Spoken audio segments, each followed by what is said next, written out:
हरे कृष्ण आमी सञ्जय आमार चैनेलेर नाम सनातनी कथा सत्य कथा। तो आज के आबार एसेछि आरेकटी नतुन तत्त्वकथा निये। आजकेर काहिनी ब्रह्मार चारटी माथार सृष्टि किभाबे हलो। तो ताई निये आजके आलोचना करब। शुरू करार आगे प्रथमेई बोली आमार चैनेले जारा प्रथम एसेछेन तार आगे भिडियोटी देखुन, यदि भालो लागे ताहले अवश्यई सबस्क्राइब करे चैनेलेर साथे जुड़े थाकबेन। भिडियोटी स्किप करबेन ना, सम्पूर्ण भिडियोटी देखुन, अवश्यई भालो लागबे। यदि भिडियोटी भालो लागे ताहले अवश्यई लाइक कमेंट शेयर करे देबेन। তাহলে শুরু করছি আজকের কাহিনী। ব্রহ্মার চারটি মাথা কিভাবে সৃষ্টি হলো, কিভাবে সুন্দ ও উপসুন্দ নামে দুই ভাই যাদের মধ্যে প্রচন্ড মিল ছিল আর এক সুন্দরী রমণীর জন্য একে অপরকে হত্যা করেছিল, এবং সেই সুন্দরী রমণীকেই দেখার জন্য সৃষ্টিকর্তা ব্রহ্মা চারিদিকে চারটে মাথা তৈরি করেছিলেন। মহাভারতে বর্ণিত এই কাহিনীটি আমরা জানতে পারি দেবর্ষি নারদের মুখ থেকে। বহুকাল आगे हिरण्यकशिपुर वंशजात दैत्यराज निकुम्भर सुंद और उपसुंद नामे दुई वीरपुत्र जन्मग्रहण करेছিলেন। তাদের দুজনের মধ্যে ভীষণ মিল ছিল, সব কাজই তারা একসাথে করতেন। যৌবন প্রাপ্ত হয়ে ত্রিলোক বিজয় কামনায় তারা বিন্ধ্য পর্বতে গিয়ে কঠোর তপস্যা আরম্ভ করলেন।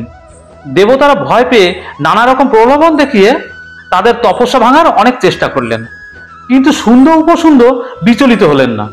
তারপর ব্রহ্মা বর দিতে এলেই তারা বললেন, আমরা যেন মায়াবিদ্যা এবং অস্ত্রবিদ্যায় পারদর্শী হতে পারি এবং সেই সঙ্গে বলবান, কামরূপী এবং অমরত্ব লাভ করতে পারি।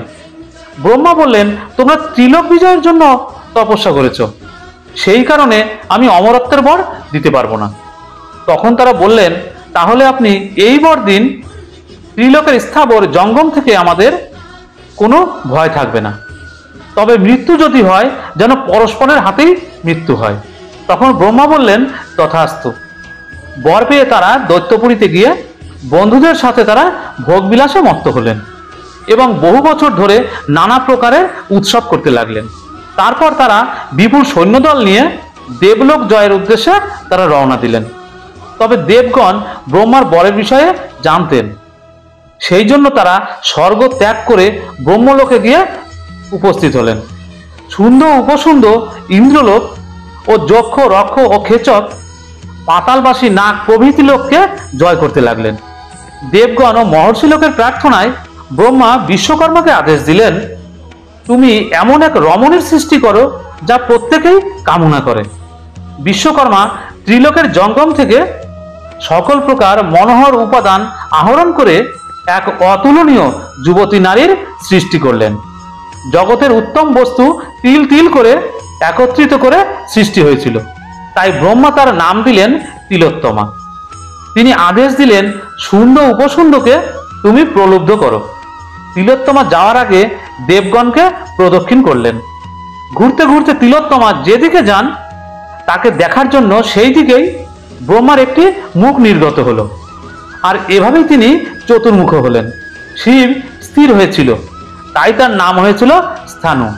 সুন্দ উপসুন্দ বিন্দু পর্বতের উপর শালবনে সুরাপানে মত্ত ছিলেন। এমন সময় মনোহর লাল বসন পরে তিলোত্তমা সেখানে এসে উপস্থিত হলেন। কোনো নারী যে এত অপরূপ হতে পারে এই ধারণা তাদের ছিল না। ক্ষণিকের বিহ্বলতা কাটিয়ে সুন্দ তিলোত্তমার ডান হাত এবং উপসুন্দ বাম হাত ধরলেন।